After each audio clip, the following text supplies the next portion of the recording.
Welcome back to 30-Second Basketball, where we go over the most important games from the previous night and recap them in around 30 seconds. Let's get started. A pair of playing games is what we got on Tuesday night, and boy, they were good. The first game consisted of the Cavaliers visiting the Nets in the Barclays Center. The Cavs were without Jarrett Allen, which is a huge loss, and things would not go Cleveland's way as they lost 115-108.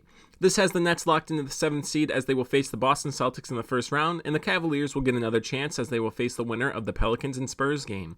Kyrie put on a show last night with 34 points on 12 of 15 shooting. He had a perfect half with 10 of 10 shooting as well. Kevin Durant had an efficient 25 points, and Darius Garland tried his best with 34 points on good shooting, but the rest of his team couldn't get much done as they would go on to lose. The Nets will now play Game 1 in Boston on Sunday, and the Cavs will play on Friday versus the Hawks or the Hornets. The second playing game was an exciting one with the Timberwolves hosting the Los Angeles Clippers. The Wolves would struggle a bit as Karl-Anthony Towns had just 11 points and would foul out halfway through the fourth quarter, but that wouldn't matter much as they would still grab a 109-104 victory and punch a ticket to play the Red Hot Grizzlies in the first round. Paul George tried to carry the load for the Clippers as he had 34 points and 6 three-pointers, but he wouldn't receive much help. The Wolves had Anthony Edwards and D'Angelo Russell, who had 30 and 29 points respectively, and Edwards was huge down the stretch for Minnesota. Patrick Beverley was also his usual defensive self, causing havoc wherever he went.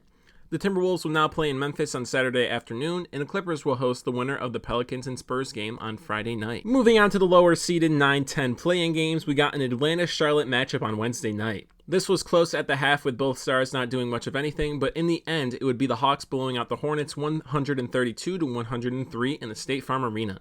This win for the Hawks has them playing in Cleveland on Friday for a chance at the 8th seed, and the loss officially eliminates the Hornets from playoff contention. Trae Young had 24 points on pretty bad shooting, but it was actually DeAndre Hunter who pulled the Hawks away in the second half with 22 points on 9 of 16 shooting.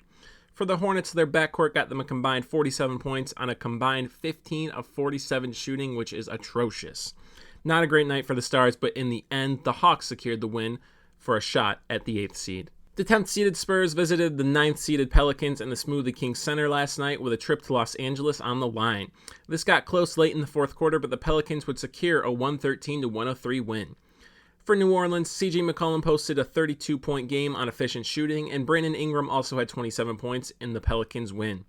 DeJounte Murray had a dreadful night with just 16 points on 5 of 19 shooting, but Devin Vassell tried to lift the Spurs with his 23 points on 7 of 13 three-point shooting, but his Spurs just fell 10 points short.